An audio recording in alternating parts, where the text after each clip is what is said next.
तो आपके सामने है 2024 सेट 347 जीए का एक सवाल। देखिए, सवाल लिखा है रोजनमुंड अपचयन पर संक्षिप्त टिप्पणी लिखिए। तो सबसे पहले हम लोग रोजनमुंड अपचयन के बारे में जान लेते हैं कि ये रोजनमुंड अपचयन है क्या।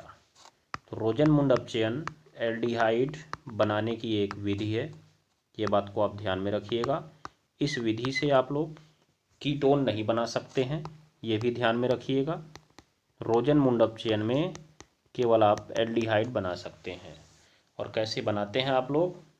अम्ल क्लोराइड, अम्ल क्लोराइड। अम्ल क्लोराइड का मतलब RCOCl का बेरियम सल्फेट आधारित पैलेडियम।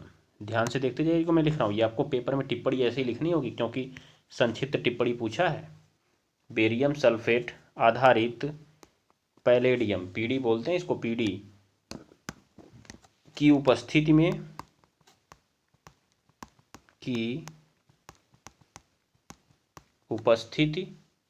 में उबलती हुई जाइलीन में, उबलती हुई जाइलीन में H2 के द्वारा अपचयन करने पर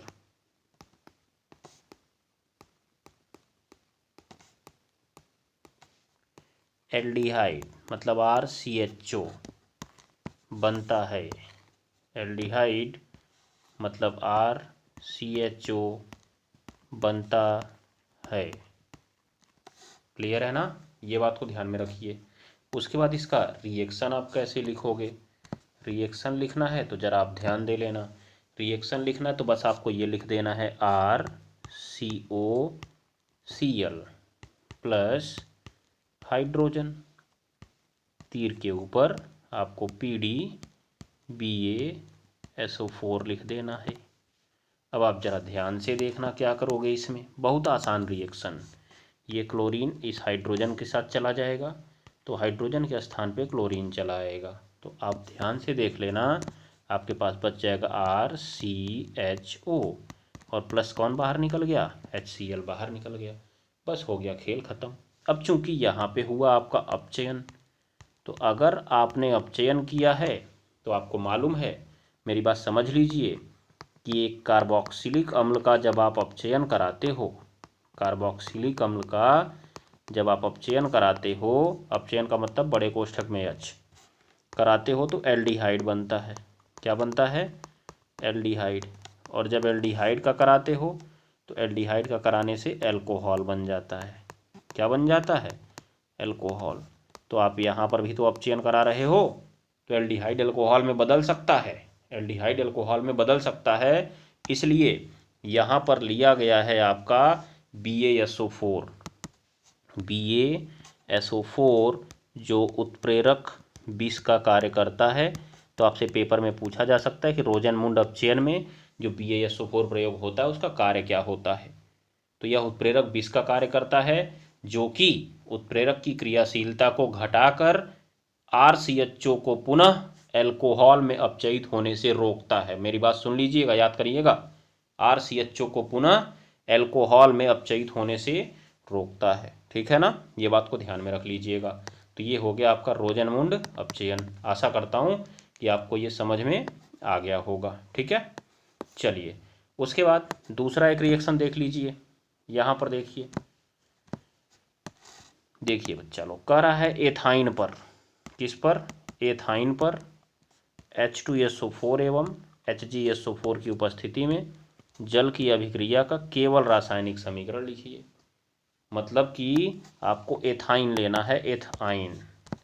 एथाइन का सूत्र आपको पता होना चाहिए, जो कि होता है CH ट्रिपल बॉन्ड CH, जिसे आप लोग दूसरी भाषा में एसीटिलीन भी कहते हैं। क्या कहते हैं जी?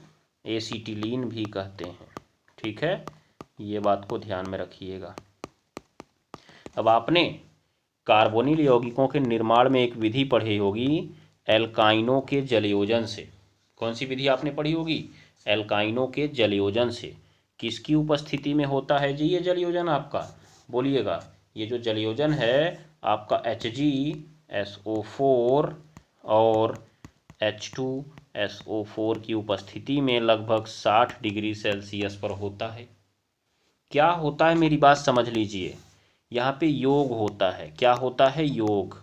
योग में जो द्विबंध और त्रिबंध है वो टूट जाता है और पाई बंध बन जाते हैं। मतलब देखिए, यहाँ देखिएगा OH जो है और H जो है, H इसके पास चला आता है, या छोड़िए H को मैं उधर भेज देता हूँ, उधर साइड में कोई दिक्कत नहीं है। H को मैं यहाँ भेज देता हूँ और OH को मैं यहाँ भेज देता हूँ। दो पाई बंध हैं क्योंकि पहला सिग्मा है, बाकी दोनों पाई हैं, ये ध्यान में रखिएगा। दोनों पाई बंध टूटते हैं और दो नए सिग्मा बन जाते हैं। देखिए क्या होगा, CH और सिंगल बॉन्ड CH, दोनों पाई बंध मैंने तोड़ दिया। दोनों कार्बन के दो दो कम हुए तो दोनों ऐसे ऊपर उठ जाएंगे, दोनों ऐसे ऊपर उठ जाएंगे। इधर आपका OH जुड़ जाएगा। ध्यान दीजिएगा, मैं ज़रा इधर दिखा देता हूँ इसको जिससे आपको क्लियरली समझ में आए। तो यहाँ पर भी OH जुड़ जाएगा और यहाँ पर भी OH जुड़ जाएगा और यहाँ पर भी H और यहाँ पर भी H। मतलब एक कार्बन पर दोनों H, एक कार्बन पर दोनों OH। और आपको पता होगा कि एक कार्बन पर दो OH अस्थाई नहीं होता है, इसलिए इधर से OH और H निकल जाएगा बाहर, H2O हो जाएगा। और इधर देखिए आपका बन गया CH3 और इसमें क्या बचा CH और यहाँ पे O, तो खाली हो गया CH3CHO जिसका नाम है एसीटल्डिहाइड। तो एथाइन पर जलयोजन से एसीटल्डिहाइड बन जाता है। क्या बन जाता है जी? एसीटल्डिहाइड बन जाता है। ये बात को ध्यान में रखिएगा, बहुत आसान रिएक्शन है। कभी भी याद रखिए, आपका डबल बॉन्ड बना हुआ है ऐसे ऐसे ऐसे, और जब उस पर योग हो रहा है तो ये जो पाई है टूट जाता है और दो नए सिग्मा बन जाते हैं। जो पाई है वो टूट जाता है और दो नए सिग्मा बन जाते हैं। ये बात को आप ध्यान में रख लीजिएगा। मतलब देखिए ऐसे सिंगल बॉन्ड हो गया ऐसे, और दो नए सिग्मा एक ऊपर और एक ऊपर ऐसे बन गए। जिसको जुड़ना है वो जुड़ जाएगा। ठीक है, याद रखिएगा। तो बस, अगर सॉल्यूशन बढ़िया लगा हो तो भैया चैनल को सब्सक्राइब करिएगा और अपने मित्रों के साथ शेयर जरूर करिएगा। धन्यवाद।